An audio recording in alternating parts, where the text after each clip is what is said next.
This is Phil Perich, and you're listening to the Capes and Lunatics Sidekicks Podcast. I'm here for Peter. Thwip, thwip! Guess who's back? It's time for Lilith Hellfire's favorite episode of Ultimate Spider-Cast. Why? One after Atlantis attacks. You caught me! I'll come back. Oh, jokes galore. I am Phil. As I said, joining me as always, Lilith Thwippin' Hellfire. And today we are covering Amazing Spider-Man 247 and 248. Spider-Man battles Thunderball and the correct Spider-Man. Backup story that will go well known in the actual movie.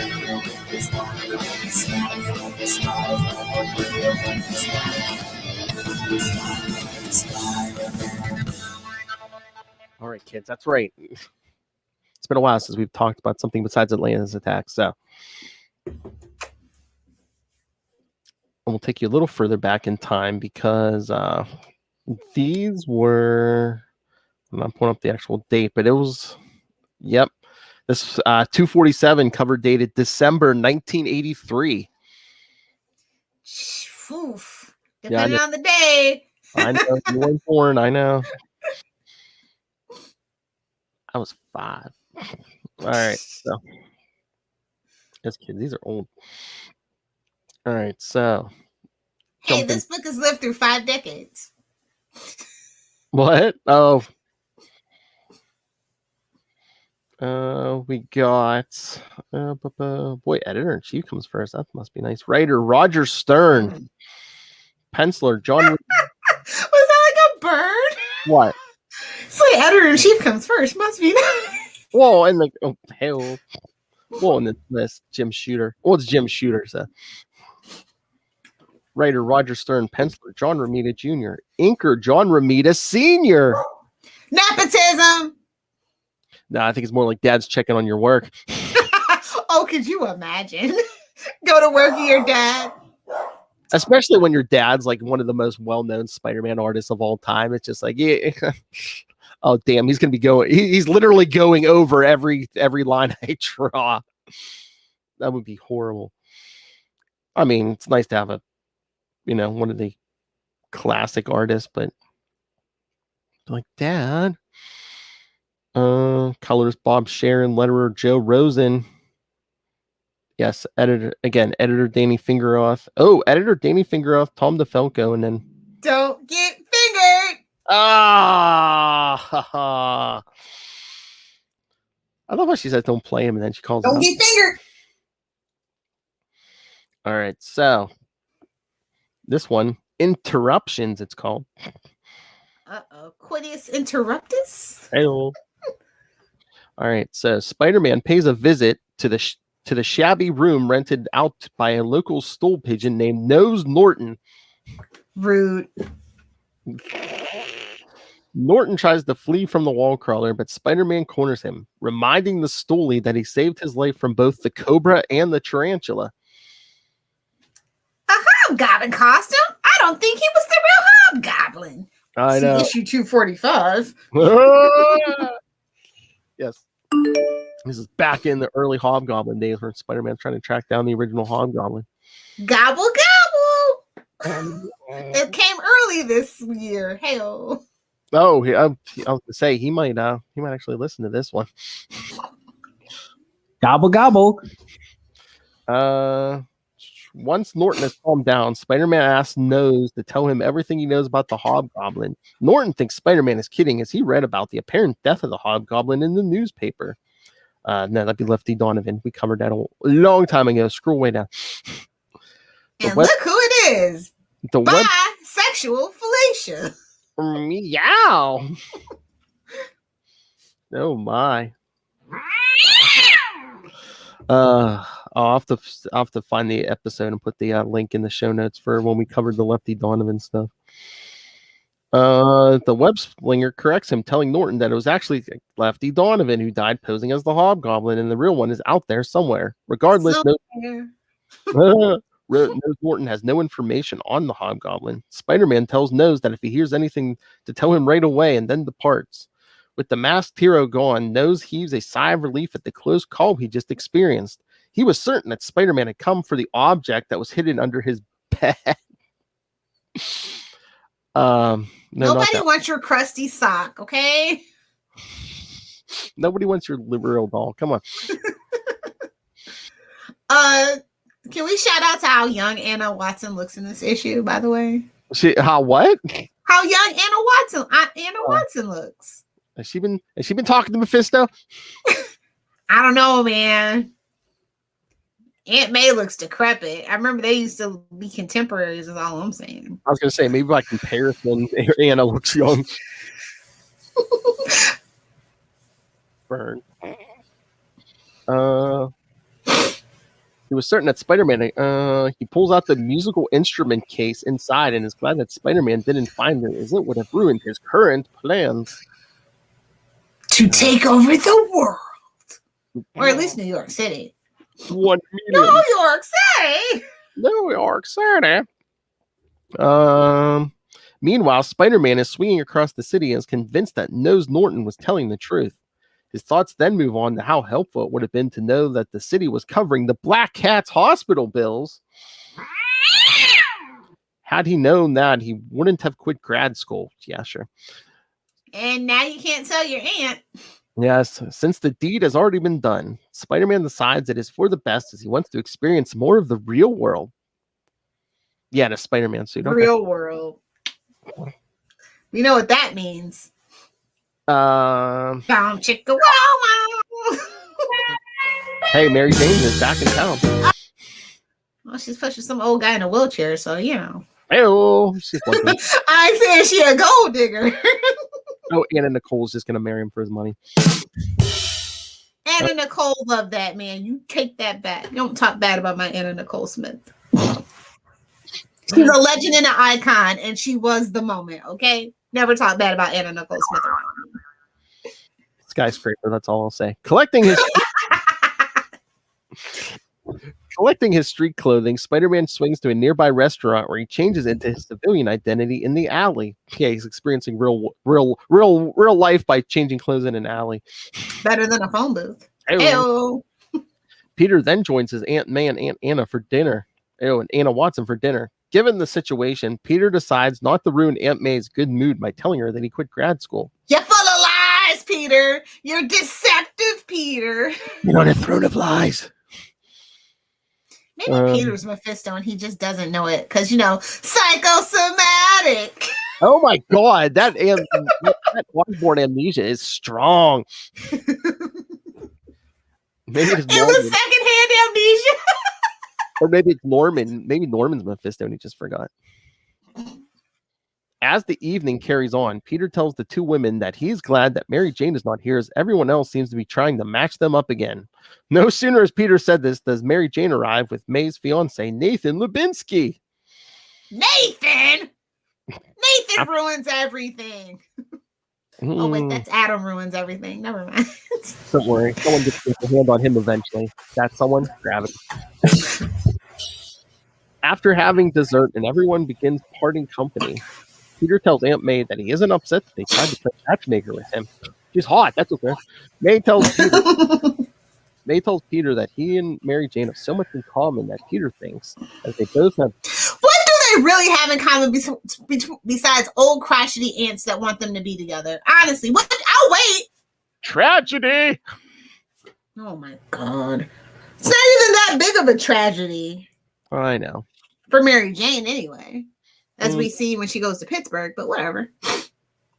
When Peter parts company, he begins to wonder what Aunt May meant by this. And Lilith Hellfire. By this time, Nose Norton is heading off to offload the object he has in his case, unaware that Spider-Man slipped a spider tracer into the brim of his hat. Oh, it actually worked? What, the spider tracer? That spider tracer actually lasted this time? He's getting better at this, kids. It's only 246 issues. It's been 20 years, Lilith Hellfire. You got to hang it. He follows Norton to a warehouse. Inside, Spider-Man spies from the rafters as Norton sells the object to a gang leader for a large sum of money and sent on his way. Yeah, he walked in, slammed that case on the table, and went, "Give me the money, gimme. And here goes Peter. Flip! And a click. whoa. Yes. Oh, look at him how he's coming out of the skylight. It's like Ball's first, bro. Like, come on. Oh, It's ting ting tiggly. Look at the panel. I know, man. It's all sorts of He's trying to pull a damn Tom Cruise in Mission Impossible. Couple of balls down the gob. But yeah, well, speaking of this, I mean, that's where the cover image comes from. What did you think of this cover? It was a choice. I mean, the artwork was okay, but yeah, it's like all you see is like Spider-Man's shadow, like, you know, coming over the gang member. It's like he's a spider shadow. Shh. Except for his shadow, it's just like a bunch of guys with guns standing on the cover. It's just kind of weird. It was a choice, like I said. It's like you put Spider on the cover always. Exactly. After setting up his camera to take photos, an arc sodium lamp on the roof of the building turns on. This casts Spider-Man's shadow right on the plans and the cover. The gang is spread out on a table, blowing his element. I think they meant element of surprise because someone wrote disguise. Turtle. While Spider-Man is busy with the thugs, their leader shows that he has enhanced strength by tossing a massive crate at the wall crawler, which the hero manages to dodge. I mean, big whoop. Have you met the strong men in the world? They can do that easily. I know. He's got a thing for Hobgoblin right now. Gobble gobble. Whoa. If you don't see the subtext, I don't know what to tell you. Lil sees it everywhere. Gobble gobble. Because I know Lilith likes it long. What a creepy voice. Leave our triplet alone. I know. Before Spider-Man can wrap up this battle, he is interrupted by the novice superhero known as Charlie Esser's favorite, Frogman. While Spider-Man tries to get Frogman... Ribbit. More like crickets. While Spider-Man tries to get Frogman's spring boots under control, the gang escapes with the object they bought by Nose Norton. With the crooks gone, Spider-Man helps up Frogman and tells the kid to get out of the superhero racket before he gets hurt. Are we not going to talk about how Frogman looks like a bootleg Teenage Mutant Ninja Turtle costume? We're not going to talk about it? We're not? Okay. Well, I mean, the kid basically, he's like, wasn't his dad like a criminal and used this suit? Yeah, I know. I'm just saying, it looks like a bootleg Ninja Turtle. That's all that I'm saying. I know. But that's like that was some 1960s, probably, created by Stanley. And whoever his artist was, yeah. Oh, good Lord. I know. I mean, with that, slap a shell and a mask on that thing, it does look like a Ninja Turtle.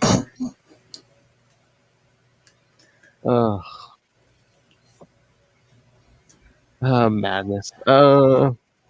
With the crooks gone, however, Frogman doesn't want to give it up. He's a redhead, so naturally. Oh, stubborn. So Spider-Man gets him the promise to at least practice using his spring-loaded boots before going out on patrol again. See Marvel team up 121 and 131.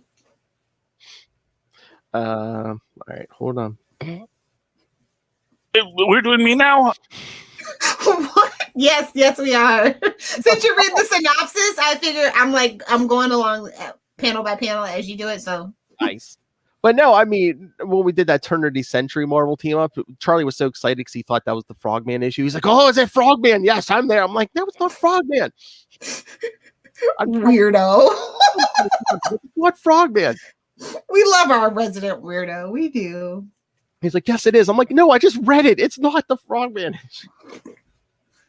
He don't know numbers. I know. It's just pretty. As Spider-Man web slings to the Daily Bugle, he tries to understand why people enjoy the lifestyle that he lives as a costume hero. Oh no, Black Cat, head of guilt. Oh no. Recounting how this sort of romanticism is what led to the Black Cat getting hurt by another favorite of Charlie Esser's, Otto Octavius. That's when Spider-Man beat the crap out of him and put the fear of God in him.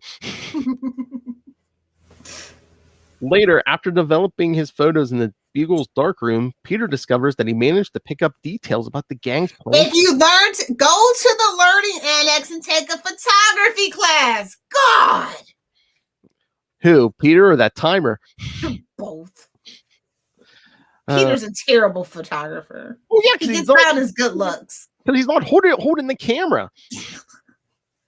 Gotta invest in a good camera that has autofocus and a good lens. Every photographer knows this. You can't depend on a point and click. You at least better go take a class at the Kardashian School of Selfies. Come on, bro. They don't even take their own selfies, so whatever. True story. Don't get me started. Not even the naked ones? Not even the naked ones. Lazy. Back in my day, celebrities took their own naked pictures. Well, they took their own home video on a terrible VHS. Back in my day. Honk that horn, Tommy. Back in my day, celebrities were, they F their way to the middle. Whoa! Sorry, Pam. Love you, girl, but it's the truth. Ew. Tanya Harding. Oof. The next day, Spider-Man heads to a highway not far from Lake Ronkonkoma, where the gang members are waiting for an armored car to pass by. When it does, they use 3:30 p.m. I know. I love this little panel. It's so cute. When it does, they use the device in the case, an energy cannon, to blast the vehicle off the road. Energy cannon activate? Then they knock out the guards and use a tow truck to carry the armored car away. Smart. That's very Fast and the Furious of them. Smart. I like it. Their family. You're not going to talk trash about Fast and Furious, at least 1 through 7. I'll let you have 8 through 9. We'll see how 10 goes. I need to drop. I love Fast and Furious. I love the Fast and the Furious franchise. And every single person in that movie can get it. Whoa! Men, women. I didn't stutter. Men, women, just pal on Lilith Hellfire. The cars, whatever. Whoa! Damn, stick shifts. Really should talk to my therapist about that. Oh my. Oh my God, I love this guy. He's like, precisely, the gold shipment was a fabrication of mine. Oh yeah, because he wanted the gang to help him to get the source of his power back. Because after they tow the truck away, Spider-Man arrives on the scene moments later and learns from the guards what happened. He tracks the tow truck to a nearby garage where the crooks have just finished breaking their way into the armored vehicle. The leader pulls out a crate from inside and removes its contents. All right, kids, you ready for this? The enchanted crowbar that once belonged to the supervillain known as the Wrecker. Joker, who killed Ty. Crossover that you didn't expect. Oh my God, can you imagine if you beat Jason Todd to death with an enchanted crowbar? Oh my God. And hey, don't forget the wrecking ball. Well, yes, the gang leader turns out to be Thunderball. Oh Lord. A member of the Wrecker's wrecking crew and armed with both the enchanted crowbar and his own enchanted wrecking ball. Who's he? Miley Cyrus? What's going on here? Oh my. Couple of balls down the gob. He tells his hired goons, yes, that he no longer needs them and has no intention of paying them either. This is not. Oh, come on, at least pay them. That's how you know you're super evil. Evil.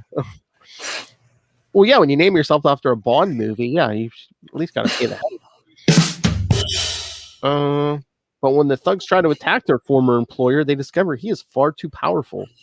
They're knocked outside of the barn just as Spider-Man arrives on the scene.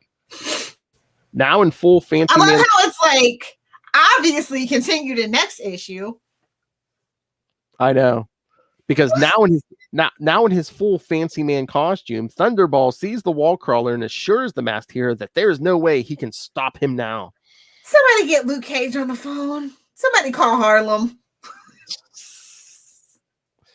Oh, good Lord.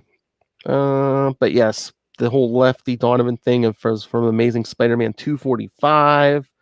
Spider-Man saves Nose Norton from Cobra and the Tarantula and Amazing Spider-Man 231 and 233. And of course, yes, Black Cat was injured and Peter Parker, the Spectacular Spider-Man 76. And Peter quit grad school in Amazing Spider-Man 243. He learned that the city was picking up the Cat's hospital bills, and Peter Parker, the Spectacular Spider-Man 84. Oh, and then we didn't mention this. Yeah, Nathan was telling Mary Jane he worked with the Ritz brothers, who were a comedy trio active mostly on stage between 1925 and 1960. Yes, of course, should be considered a topical reference, sliding time. Spider-Man says that screw it. And another my green screen, guys. Sorry. That's fine. And another topical reference, Spider-Man says something about Thug going 10 rounds with Larry Holmes, a professional boxer who's active at the comic book's publication date but retired in 1986. Damn. He's been retired as long as I've been alive. Hey-o. That's right. He's like, oh, someone's been born who can slap men around. I can retire. Finally, the chosen one has been born. The Antichrist has been born. Mom always did say I was hellspawn, so. Hey-o. Oh, let's talk about the kid who collects Spider-Man. Well, first we got to wrap up this Thunderball. Do we? Oh, come on. I'm kidding. It's not that bad. It could be Atlantis attacks. It's not that bad.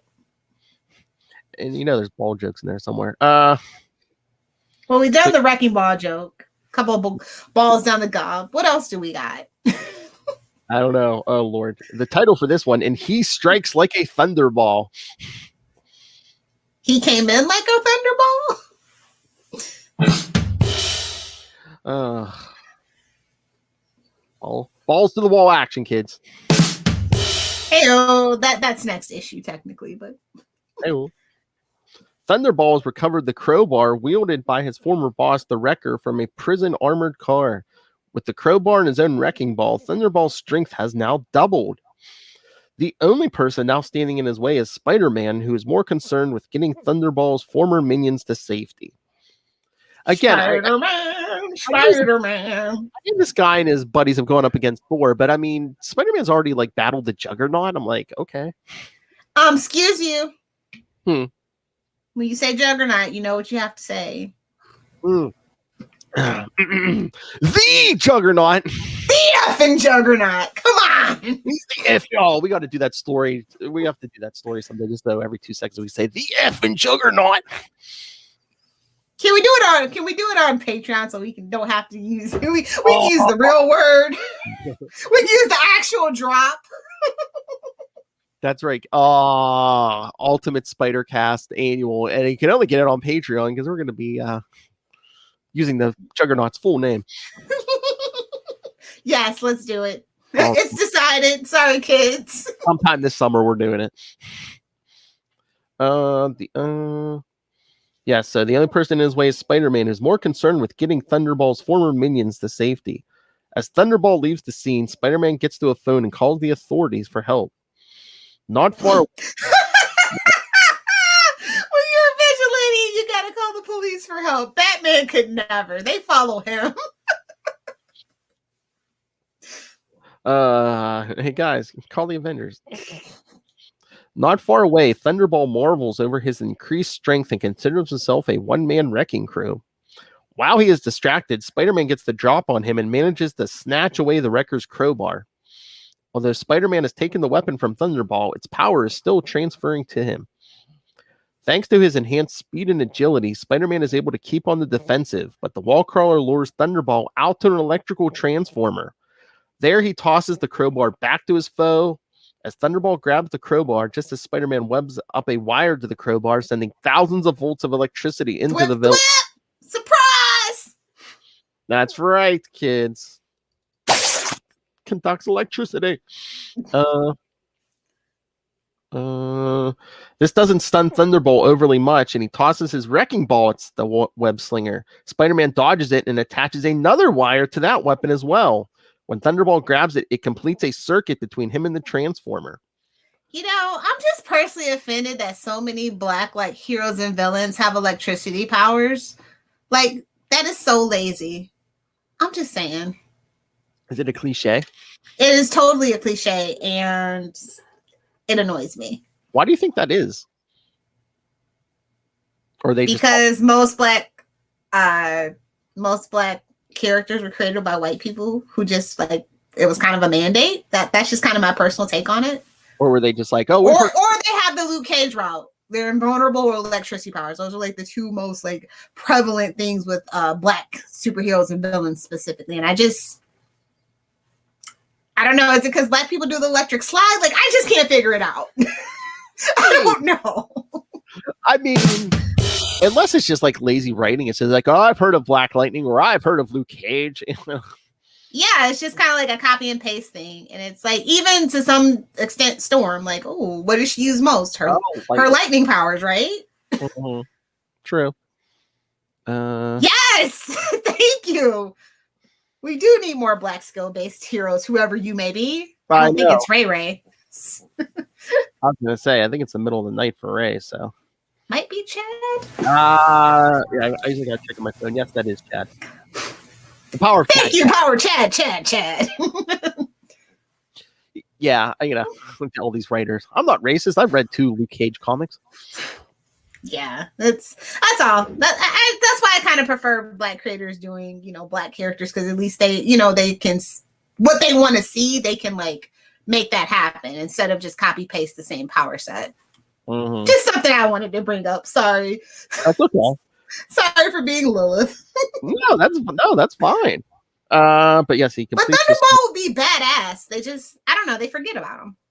Although Thunderball continues to shrug this off, he is unaware that he is causing the Transformer to overload. Spider-Man runs the cover, ushering the arriving police officers to safety. Suddenly, the Transformer explodes with enough force to knock out Thunderball. With the battle over, honestly, think about it too. A crowbar. That's the best you can give them. That's the best. The wrecking crew, it's a little too urban. The wrecker had the wrecking. That was yeah. hard. But so the black man carries the giant ball, Lilith, and a crowbar, because you're breaking. I don't know. Maybe I'm thinking about it too deep, but he just grabbed the crowbar because that's the source of all their powers. But why? It didn't have to be. Ask Stan. I don't know. I could if I would, and when I get to heaven for them to tell me no, I'll be like, "Can I just have 2 minutes with Stanley, please?" Would that be utterly tasteless to try to have an online seance to try to contact Stanley? Yes, it would be. Sure. I would have let him rest in peace wherever he may be. He's done enough for us in his lifetime. He's up there getting in Bob Kane's face. Look how many movies my characters have. They definitely have a poker table going for sure. I think that was one of the stories, in '89. Bob Kane was like, "Where's Spider-Man's movie?" Well, we got news for you, buddy. Now Stanley can be like, "How many? We've had what? We're gonna have They've had just as many Spider-Mans as we've had Batmans, though." Or they will. We're gonna have 8 best Spider-Man movies. The Avengers had, Iron Man had a movie. Come on. But Iron Man was always low-key great. Y'all just were slow to the party. That's all. Oh, I've been in Iron Man since the late '80s. Come on. All right. With the battle over, Spider-Man is swarmed by reporters who are less interested in the wall crawler's battle with Thunderball and more interested in his comments on creating the largest traffic jam on the nearby expressway. Only in New York. Waka waka waka. Unsurprised by the lack of gratitude, Spider-Man leaps into the back of a pickup truck, heading back to the city so he can get back home. See you later, bunkies. Traffic jam? How's it going anywhere? He's flipping his way down. Come on, Philip. He's flipping his way downtown. It's Ronkonkoma. There's no tall building. All right. Before we get to the kid who collects Spider-Man, what did you think of the Thunderball story? I mean, I would love to see Thunderball in more capable hands that could have some like critical thought about the characters, just make it a little more updated. Just kind of a jokey 1.5 off, like he couldn't even get the full second issue. I know that was weird that we couldn't get like 2 full issues, but it's like, I guess you don't want to make him too capable because he's just fighting Spider-Man. Like if he's fighting Thor the Hulk, he's going to be a lot more capable. Yeah, no, those issues are a little bit better, but yeah. Yeah, you want to like really overpower him. So, maybe I definitely think this is like one of those underrated stories that people probably skip. So I think it's worth reading. It's got a lot of action and fun. Not a lot of characterization though, which I'm okay with. Yeah, and I mean sometimes you just need to punch them up, and that's fine. And it's so weird because it's like I think this upcoming backup is more it's more well known than the actual Thunderball story. It is. But again, it's Thunderball, and he's a black character, so that is what it is. I was looking at the notes. Yeah, Thunderball. Yes, he was recounting his last battle against Iron Man 171. So that was Jim Rhodes. Yeah. So. Yeah, of course. They'd never put him up against the regular Iron Man. Hey, we got a new black Iron Man. Who can we have him fight? How about a black supervillain? And I'm surprised. Honestly, I'm surprised they didn't make him go have lunch with like Luke Cage or something. Oh, actually, they did. Never mind. I take that back. Wasn't necessarily lunch, but they totally did do a thing with Luke Cage. So never mind. I take that back. They had him fight Thunderball. Then a few months later, he fought the Mandarin. Something a pattern here, kids? Oh yeah. Oh. And the Wrecking Crew, I thought they got them in Thor, but no, the Wrecking Crew got their powers in Defenders 18. That's all you need to know. The Defenders, bro. Oh. I mean, not saying nothing, but saying something. There's some hidden gems in Defenders, and then there's some utter nonsense. I'll say it's long stretches of utter nonsense, a hidden gem, and then another long stretch of nonsense. I just read one because it was a crossover with Captain America, but I mean, DeMatteis was on there. Well, DeMatteis was on there for a while, so I mean, was he? Was it toward the tail end? It was like, what was the crossover issue? It was like 105 or 106. So yeah. Okay, I never made it that far. I probably made it to like issue 41, I think, if I remember right. That's what I've collected up to. So yeah, I don't know exactly when he started, but it's around issue 100. Yeah. Okay. All right. So should we get to the kid who collects Spider-Man? Let's do it. I don't know why this is so known. It's not that great, if I'm being honest. Unpopular opinion. My bad. Who drew it, Lilith Hellfire? I know who drew it. Friends, and you're listening to the story. Lunatics Podcast. I think it's just. I know the story is very basic and self-fulfilling. I guess, and I guess I liked it as a kid, but I don't like it as an adult. I think it's the emotional impact. I know that's not your strong suit, but it's really not. Human emotion. I know. Oh, jeez. Chad, Hulk being distracted by picking up a ton of beans was a strange point in Defenders. I cannot remember the issue number. I think it was in some collection I read as a kid. There was like, Hulk was like hanging out with a hobo and they were eating baked beans. That is like one Hulk of the is a hobo. That's the joke. Torn pants? Oh, you're right. I don't think I ever got that analogy. He's going from town to town. I'm just saying. Can't keep a job because of his rage issues. Okay. Wait a minute. Who is he? Comic books really did shape me. It's a shame. I really have to talk to my therapist about this. I'm like, you should listen to my podcast. It'll explain everything you need to know. Well, I think I got to the root of your problem after I waded through all those penis jokes. Oh, millennial Lilith Hellfire can't keep a job because of his rage issues. Smash it. I hate people who are not competent at their job. Like I can't stand it. Smash it. Oh Lord, how'd that interview go? We'll see. Oh, We'll see when the background check comes back. I don't know. I got sketch vibes. That's all I'm saying. oh, wasted a Saturday for nothing. Oh my God, can you imagine? Did I get the job? Well, you have to listen to this podcast next episode to find out if you got the job. And leave a rate, review, and subscribe. Did I get the job? I don't know. Did you subscribe to the Patreon? Exactly. It's one of the middle tiers, not the lowest one. Slacker. All right. All right. So the boy who collects Spider-Man. the kid who collects Spider-Man. Timothy Harrison was different from most boys his age. While he enjoyed the majority of the normal pastimes of his fellow 9-year-olds, Tim had one particular interest that set him apart. Tim collected anything and everything to do with Spider-Man. Also, Tim, he prefers not to be called Timmy, and he also loves Star Wars movies. He's seen it 12 times. That's cute. I've seen it 97 times. Suck it, Tim. Because it's 1983. It's a long game because now Disney owns Marvel and Star Wars. Ooh, spooky. So when he shut off the light in his room and prepared for an uneventful night of sleep, he was more excited than most would be when a certain wall crawler decided to pay him a visit. I don't know. I think Jameson would get excited. Spider-Man first heard about Timothy from an article in the Daily Bugle by columnist Jacob Conover. Oh, yeah, that's worse than you, but okay. Can't even be the original Rose. Burn. Worse than the original Rose number 2. Roses really smell like doo-doo.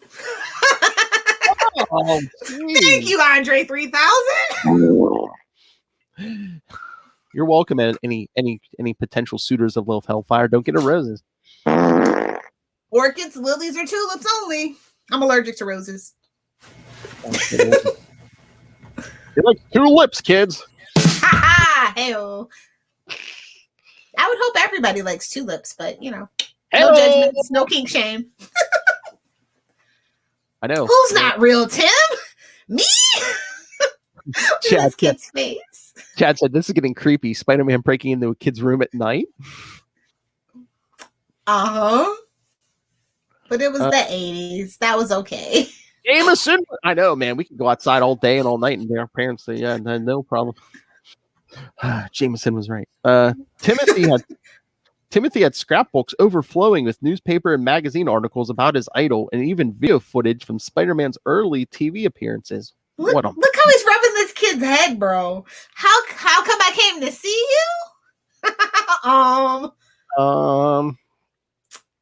you? Warning. Creep alert. Danger, Tim. I was gonna say he has footage. What, on Betamax? He wishes. I know. The newspaper. You know how much a working Betamax tape and tape player costs? It's a lot. $1 million. More like $2,500 if it's in really good condition, working order. But yeah. The newspaper profile on Timothy inspired Spider-Man to take a rare respite from crime fighting and meet his #1 fan face to face. Zip drive. No, Timothy, not Lilith Hellfire. Oh no, Lilith Hellfire is like floppy disk. It's right next to what was that game? I thought it was a hard drive. Dysentery. You have dysentery. His Oregon Trail. His copy of his Oregon Trail game. Not to spill too much tea, but I mean, for her porn, Lilith Hellfire has like server farms.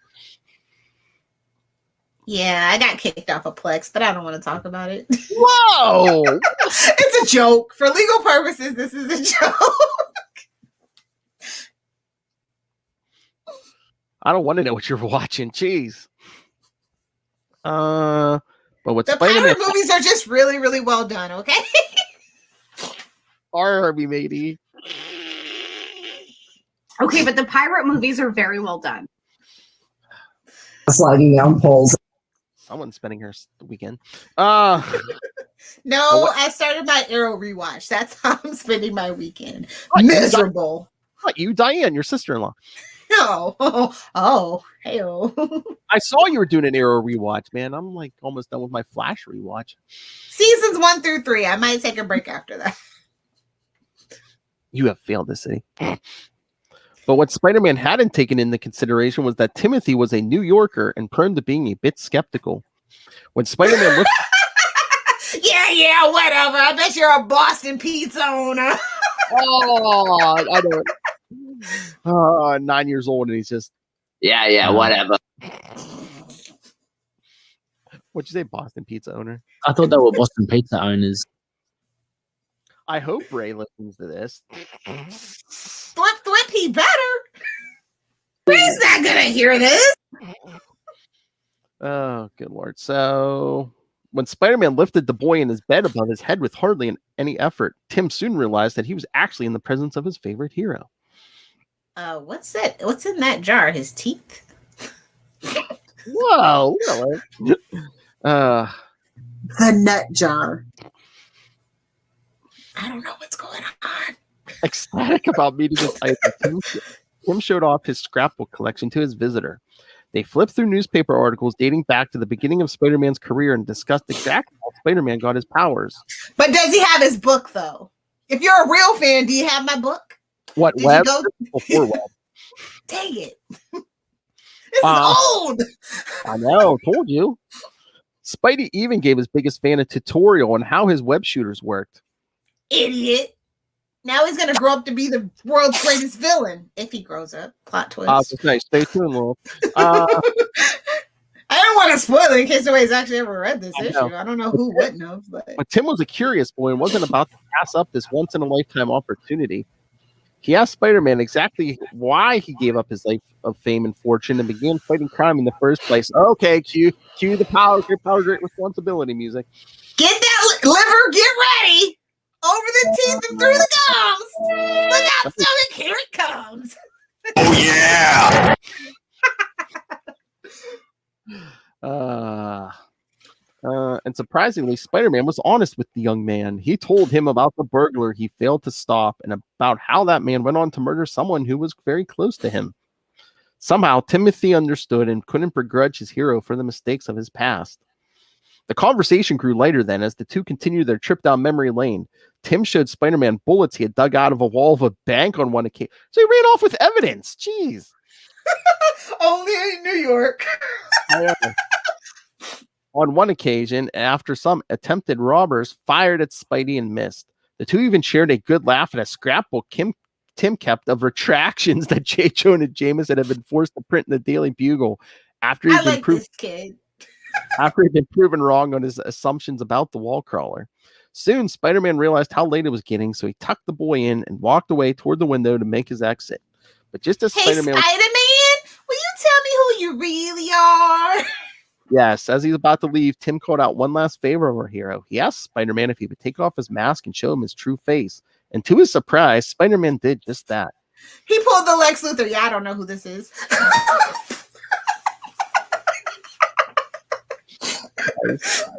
God, I love Justice League animated series. Oh, Chad says this kid is a menace. Well, look who his idol is. Exactly. Corrupting our youth. I'm surprised Jameson didn't write that. Corrupting our youth. Spider-Man told the boy that his real name was Peter Parker, that he was the photographer for the Daily Bugle.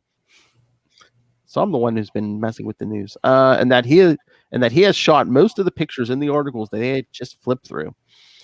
Notice how the kid only saved the articles and not the pictures. Just saying. Gee, mister, you really should have taken a class at the community college. Just saying. I mean, while you were at freaking your university, you could have took an elective. Can you imagine if the 9-year-old was like, yeah, you really should have taken a class in photography? Amazed by He's just a kid. They pulled the old Spider-Man movie. He's just a kid. I know. Amazed by the trust his hero placed in him, young Tim swore himself to secrecy and gave Spider-Man Peter Parker a hug before he left. Yeah, because Pete's like, you can't tell anyone. He's like, I promise for the rest of my life, I won't tell. And Peter's like, yeah, I know you will. I know you won't. Spider-Man cast a few web lines and then departed out of the boy's window. A second later, Spider-Man paused on a nearby wall and took a moment to collect himself. And then he swung into the night away from the Slocum Brewer Cancer Clinic. Because Tim Harrison was different from most boys his age, Tim Harrison had been diagnosed with leukemia and only had a few more weeks to live. Aww. The end. I mean, I know he probably knew his diagnosis already, but it's like once Pete took that mask off, you'd be like, okay, thanks for reminding me. I'm going to die soon. What if the kid only picks up volume for the articles? Nice. I only read that rag, the Daily Bugle, for the articles. The Spider-Man articles, nothing else. Sorry, Ben Urich, you suck. It's whatever young lad keeps by his bedside. Everyone is creepy here. I agree. Everyone is creepy. But then, I mean, it's kind of a downer. I think he was like, shh, don't say anything. Save your strength. Those vibes, man. I don't know what they were doing in the 80s, but those vibes, bro, were not it. It was sus as heck, man. But now, we really see how selfish Spider-Man is. I mean, he made a deal, well, supposedly, until they retcon this. He made a deal with Mephisto for Aunt May, but, for this... Well, Tim's gotta die. He knows his secret. It's kind of like Barry when he told all the secrets to those one guys in season 4 that were doing the thinker. Well, y'all know my secret, so obviously y'all are gonna die because you're not Ralph. Yeah, but Aunt May knew at that point, and Mephisto wiped everyone's memory, supposedly. We'll find out if that's all true eventually, I hope. I know. It's all a trick by the chameleon. Okay, it's Mysterio. Get it right. We should talk about that. All right, but before then, okay. So, what did you think of Lilith Hellfire? Like I said, like as a kid, totally love that particular story. But as an adult, you just see how saccharine and sappy it is. But it's cute. But the Thunderball stuff was fun. I just wish they were more thoughtful about the actual villain. That's all. And again, we only got an issue and a half. We really didn't get like a big fight, man. I mean, yeah, there were a couple. Yeah, and the conclusion of it was just like, oh, I'll get you yet, my pretty. Like, oh, okay. I mean, at least the Juggernaut battle lasted 2 whole issues. There you go.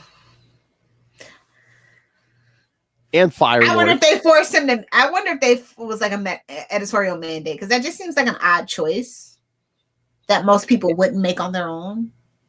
Oh, what? What? Thunderball. Okay. Oh, I thought you were going to say the backup story, because I don't think we were getting a ton of backup stories at this point. Must have been cancer awareness, the first cancer awareness week or something. Well, you know why it might be an issue and a half? Because when I did talk to Ron Friends, those 2 Firelord issues, he said originally, I think that was supposed to be for an annual, but then they just chopped it up. So maybe that makes sense. Maybe this was for an annual or something. That makes sense, actually. Yeah. So. Yeah, solid B+ for average for both stories. Like I said, it's definitely underrated, and it's worth having in your collection if you don't already have it. Mm-hmm. Is it collected anywhere, or is it just? I know. Well, it's on Marvel Unlimited. I don't know if it's collected anywhere.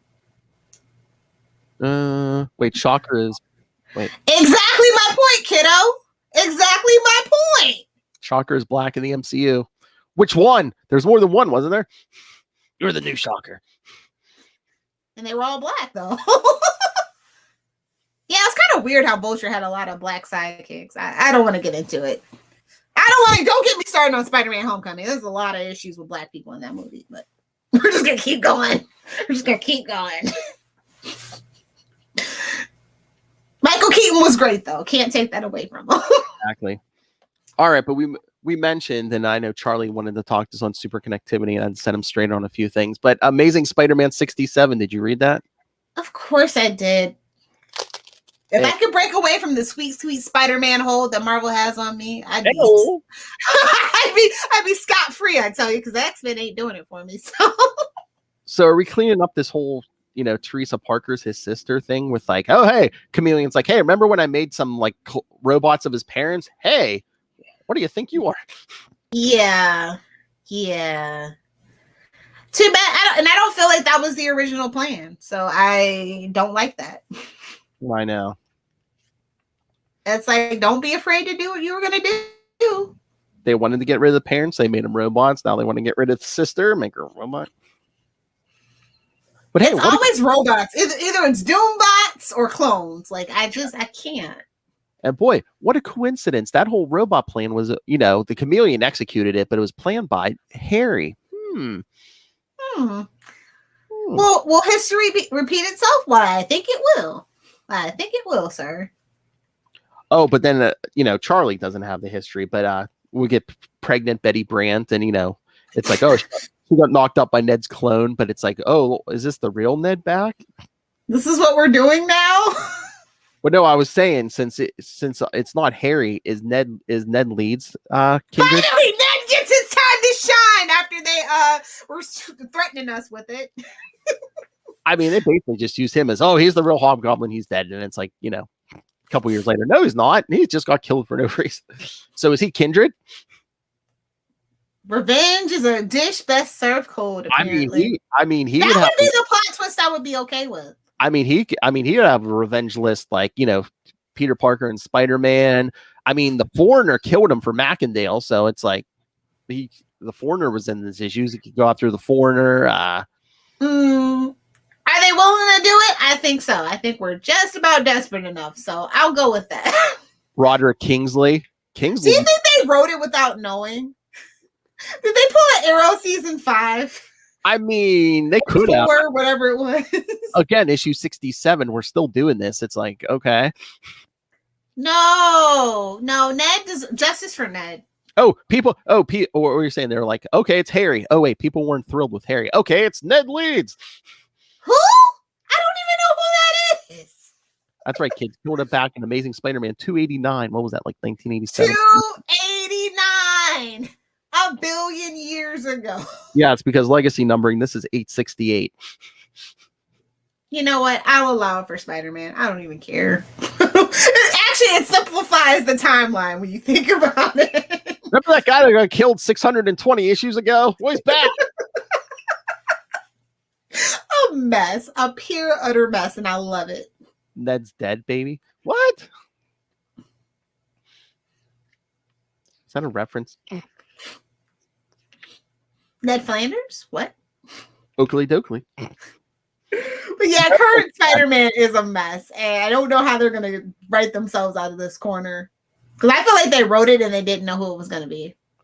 And I mean, the most we say how people get bad names. I mean, again, he was in one issue, Amazing Spider-Man Annual 5, supposedly. I don't know if it's Kindred or whoever brings back the actual guy who pulled the trigger on Peter Parker's parents, the Finisher. Finish him! I was like, who is this guy? Batman? They want Spider-Man to be Batman so bad now. Joe Chill. That's his real name, Joe Chill. Finish him. I mean, you call someone the Finisher. He can only have one of three jobs: supervillain, wrestler, or porn star. It's like Fluffers actually don't exist in modern day porn. Just saying. Did you take a tour of the set, love? Jeez. I have friends that used to do porn. They're retired. I know. You said we're gonna get me interviews. Get me interviews for Patreon. Nobody wants to talk about their day job when they're a porn star. That's the thing. Well, they're retired. It's not their day job. It's their hobby now. Oh my. Oh my God. I'm gonna say, yeah, bring your friends on who did porn. Oh, he just called you a rube. Nice one. Okay, Carney. You damn square. Squares and rubes as far as the eye can see. And Who are you, Bender? And I mean, we don't have to mention it, but I mean, real quick, I guess we should mention Nonstop Spider-Man 3, which is going to take a break. So yes, it's stopping. It's never coming back. False advertising. No, book wasn't really. It's not doing the best, and I'm not interested in it anymore. I just want my Into the Spider-Verse #2. That's all I care about. That's like the only other thing outside of the main Spider-Man books that I care about. I don't care about the MCU movies. I'm sorry, guys. I'm too old. Tom Holland ain't it for me, bro. I'm too old. I'm out. I love Spider-Man, but yeah, nonstop Spider-Man. It's just basically just, right now it's just like a buddy cop with him and Nora Winters, and it's like, I don't even like Nora Winters, so the Zapata brothers, who I think have made 2 total appearances in the Marvel universe. I'm like, why do I care about these guys? I think they showed up in a Moon Knight story. So maybe Ray's invested. I don't know. Like one Moon Knight story, and then I think they showed up in a Deadpool team up book. So. Oh yeah, didn't we cover that Deadpool team up book? What the F? We covered some of the issues, but I don't know if we covered that one. So it's like I'm like, we need Mexican wrestlers in this story. Nonstop Spider-Man. Not true. Well, you can't get the Lobos brothers. Who are you gonna call? Zapatos. Mexican wrestlers, not mutant werewolves, though. Same difference to the writers, I feel like. Just saying, everything's interchangeable. The Lobos have fallen far. The last time I remember seeing them is they were fighting. They were in Kane's Scarlet Spider book, not even really Kane's Scarlet Spider book. Yep. Oh, Spider history's a mess, and I love it. Maybe we're cleaning this up now. I have no idea what they're doing. But yeah, I think that book's on the way to getting canceled for sure. If you have to stop making a book, it's probably on its way out. They're letting them wrap up the story. Yeah. Oh, of course you are, Chad. He's actually doing the Down South arc later this month on iTunes. It's like Moon Knight Into the Night. The Moon Knight podcast is always right on time. Like whatever you're thinking, Ray's doing it. Hey, a lot of meat. Sucking the life force. Whoa. I don't know what you boys get up to over on the Scarlet Sausage Fest, but it was just a really nice package. Definitely gonna have to come over one day and break up that Sausage Fest. Sorry, Lil. I know we have innocent episodes when you're on. How hard is it? Ray, are you hearing this? Ray's not gonna hear this. He might. It's Spider-Man. He'll get caught up after he's done editing that new episode. So yes, kids. So stay tuned. You want to learn about the Zapata Brothers? Yes, go check out Into the Night, the Moon Knight podcast when Ray and Chad go down south. Talk about a couple balls down the gob, eh? Whoa! You like that one, Ray? A couple of balls down the gob. But on that note, we should give them homework. Sucking the life force. All right, let me pull up the schedule here. Yeah. So, I know next episode is going to be a sausage fest. So let me just pull that up. I love our branding. Here's a Scarlet Spider sausage fest for you. I love Hellfire. I love this branding. Who came up with it? I did. All right. Yes. Next time. Yes. Ray will be back, and hopefully Matt Kona for another Scarlet Spider episode. This time, Time Bomb from Spectacular Spider-Man 228 and Web of Spider-Man 129, the final issue. The final countdown. And then in July, do you remember what our theme is for July, Lilith Hellfire? Oh no, I burned it out of my memory. What is it? Black Widow. Oh, is it? Yeah. So in July we'll be covering Marvel Team Up 57. Oh, okay. Yeah, a bunch of Marvel Team Ups. Yeah, Marvel Team Up 82 through 85, and then Marvel Team Up 98. Okay, yeah, no, those are doable. Those are good. Yeah. We're doing Marvel Team Ups here, and then we're doing over on The Devil You Know to Daredevil. The Black Daredevil Widow podcast. Featuring a Mr. D.G. Chichester. Oh, in July he's not going to be on The Devil You Know. We're going to do a special episode where we talk that Black Widow Punisher story of his. Yeah. So, yes, kids, July Black Widow. I wonder why. So go check all that effort for Never mind. Whoa, Well, movie that's been like stalled for how many times? little over a year. COVID. But yes, I agree. They could have put it out on Disney Plus. So that's coming out. I don't know. Nobody was willing to buy Cruella, and that's got like a 97% Rotten Tomatoes rating. I'm just saying. Anyone. I had to hear Charlie Esser's review of it last night on Super Connectivity. So don't say anyone. He paid $30 for it. He didn't go to the movies.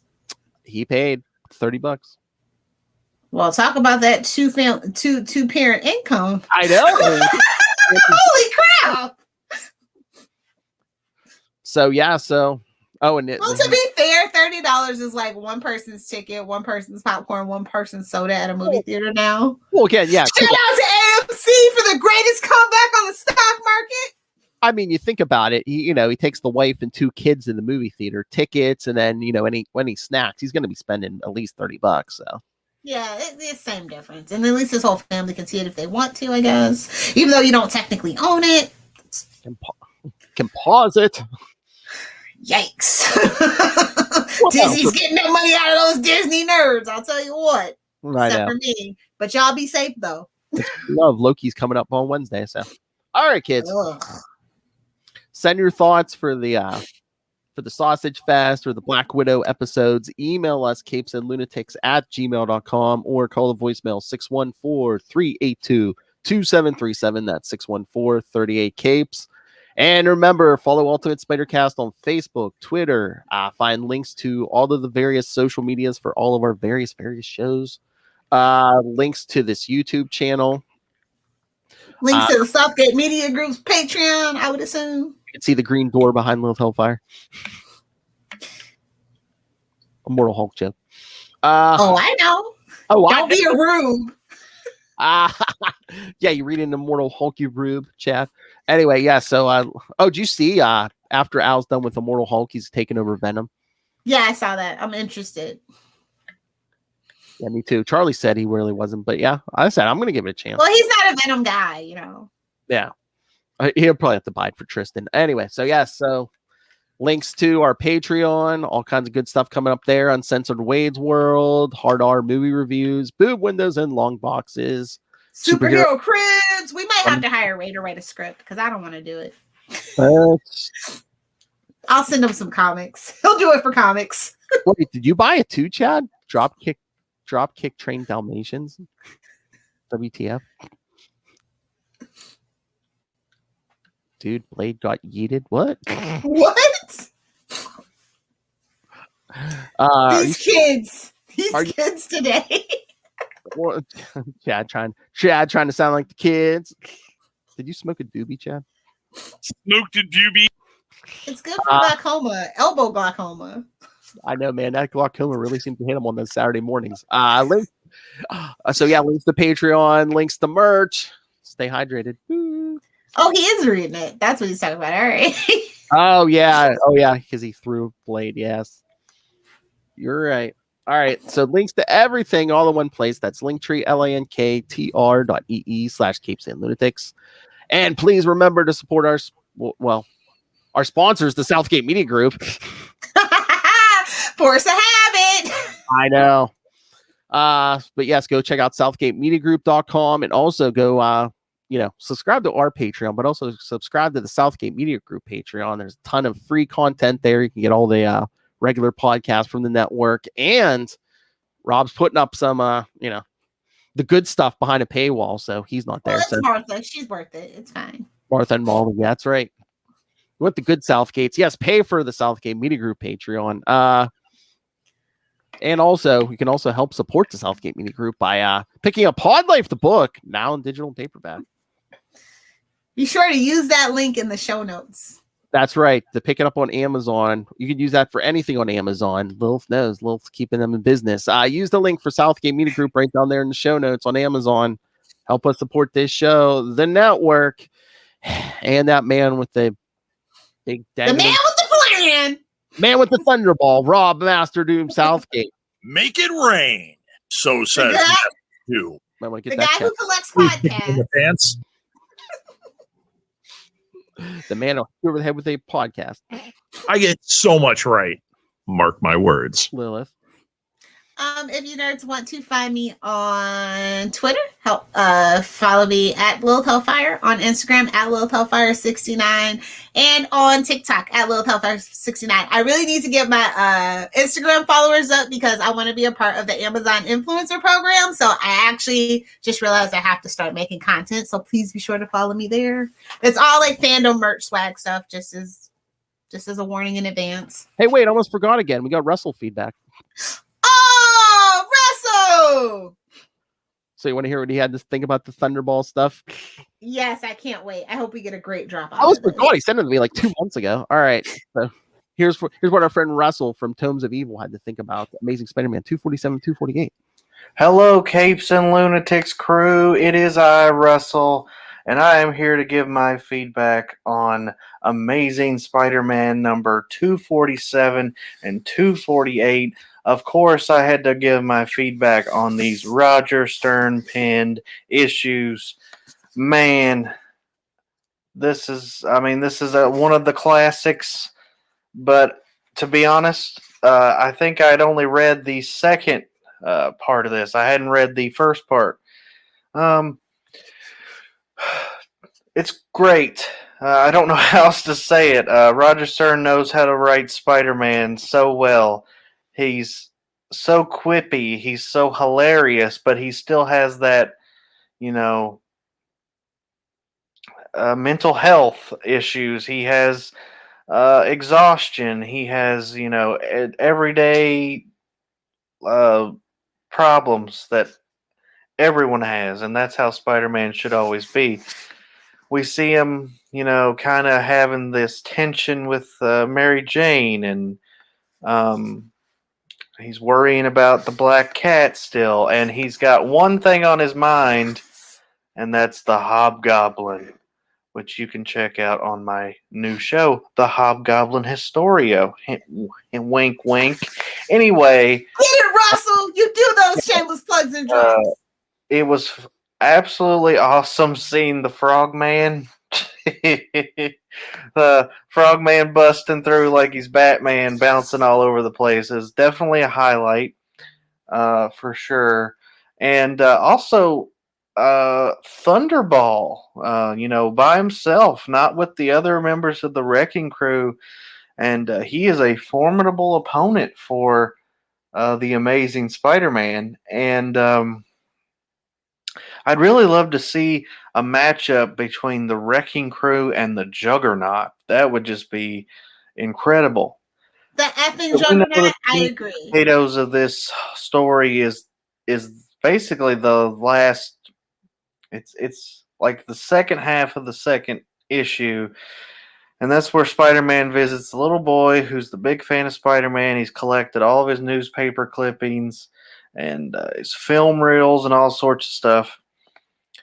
And Spider-Man tells him how he got his powers and all sorts of stuff. And the little kid finally asks him if he'll tell him who he really is. And, of course, Spider-Man hesitates.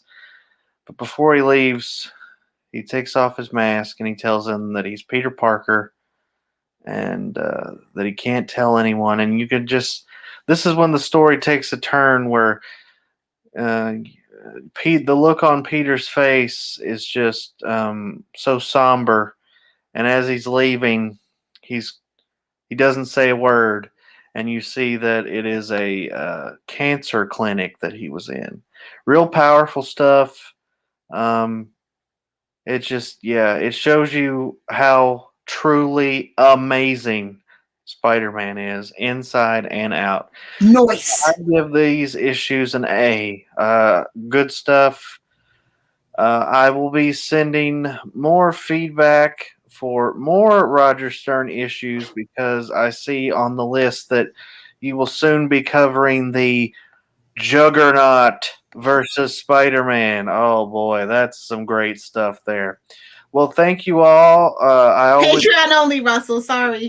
And I also love it when you return the favor. So, Phil and Lilith, I'll catch you guys later. Catch ya. Nice. Yes, we all catch each other later. What the F?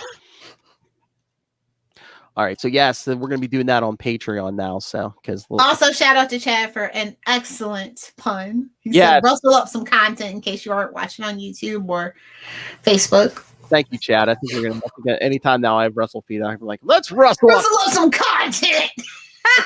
some feedback from Russell. Bubble boo boo boo. And on that note, All right, yes, we already did the plug, so let's get out of here. All right, kids. 1 week, the Sausage Fest, and then 2 weeks, Black Widow starts. And the Marvel team up. Maybe one day we'll get to that one.